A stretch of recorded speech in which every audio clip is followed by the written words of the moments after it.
வணக்கம் உறவுகளே. யுஎஸ்ஏயில் இந்திய வம்சாவளியைச் சேர்ந்த ஒரு குடும்பத்தில் பெரிய ஒரு துயர சம்பவம் நிகழ்ந்திருக்கிறது அண்மையில். வெங்கடேசன் தம்பதிகள் இவர்கள் பேஸ்டன் நகரிலிருந்து 48 கிலோமீட்டர் தொலைவில் உள்ள இன்னொரு சிறிய ஆக்டன் என்னும் டவுனில் வாழ்ந்து வருகிறார்கள். வெங்கடேசன் வழமை போல வேலைக்கு செல்வார். வீட்டில் அவரது மனைவி சுதா இருப்பார். அவருக்கு 2 ஆண் பிள்ளைகள். மூத்த மகனின் பெயர் அர்ஜுன், இளையவன் பெயர் சித்தார்த். இவர்கள் இருவரும் பள்ளியில் படித்து வருகிறார்கள், செகண்டரி ஸ்கூலில். வளமையான குடும்பம் போல வேலை, குழந்தைகளை படிக்க வைத்து ஆளாக்குவது, பொருளாதாரத்தில் கொஞ்சம் முன்னேறுவது என்று கொஞ்சம் பிஸியாகவே இவர்களது வாழ்க்கை சென்று கொண்டிருக்கிறது. சம்பவ தினத்தன்று வெங்கடேசன் வேலைக்கு சென்று விட்டார்.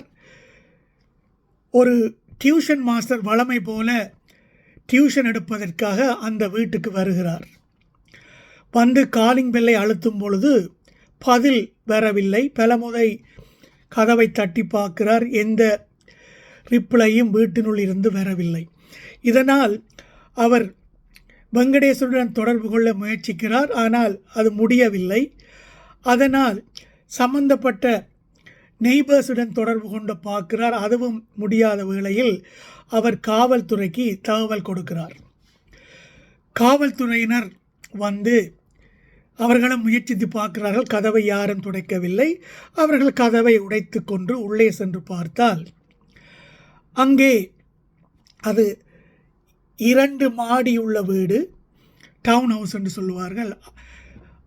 அடித்தளத்தில் தாயார் சுதா அவர்கள் கொலையுண்டு ஒரு செட்டியில் கிடந்தார். முதலாவது மாடியில் தம்பி சித்தார்த்தும் பிணமாக மீட்கப்பட்டார். வழமை போல போலீசார் பொடியை மீட்டெடுத்து வைத்தியசாலைக்கு அனுப்பிவிட்டார்கள் பிரேத பரிசோதனைக்காக. தொடர் விசாரணை நடந்த பொழுது போலீசாருக்கு மூத்த மகன் அர்ஜுனை எங்கே என்ற கேள்வி எழுந்தது. அதனால் அவனை தேட முயற்சித்தார்கள்.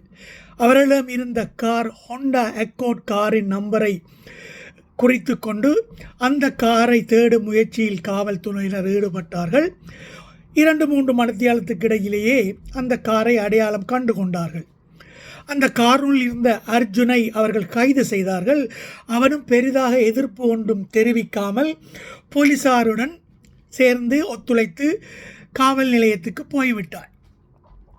இப்படி தாயும் தம்பியும் ஏன் கொலை செய்யப்பட்டார்கள், யார் கொலை செய்யப்பட்டார்கள் என்ற விசாரணையை தொடர்ந்த போது போலீசாருக்கு ஒரு அதிர்ச்சி செய்தி காத்திருந்தது.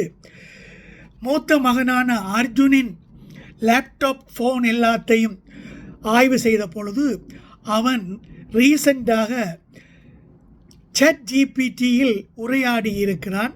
அதில் எப்படி கொலை செய்வது போன்ற விடயங்களை எல்லாம் தேடி இருக்கிறான். அது மட்டுமல்ல, நாவல் பாணியிலான கற்பனை கதைகளை எப்படி செயலாக்குவது போன்ற தகவலை எல்லாம் சேகரித்தது தெரிய வந்திருக்கிறது. அதன் அடிப்படையில் மூத்த மகன் அர்ஜுன் தான் தாயையும் தம்பியையும் கொலை செய்திருக்கிறான் என்ற ஒரு முடிவுக்கு காவல்துறையினர் வந்திருக்கிறார்கள். ஆனால் கொலை செய்யப்பட்டது எப்படி, எந்த ஆயுதம் பாவிக்கப்பட்டது என்றெல்லாம் இன்னும் அவர்கள் ஆராய்ந்து முடிக்கவில்லை.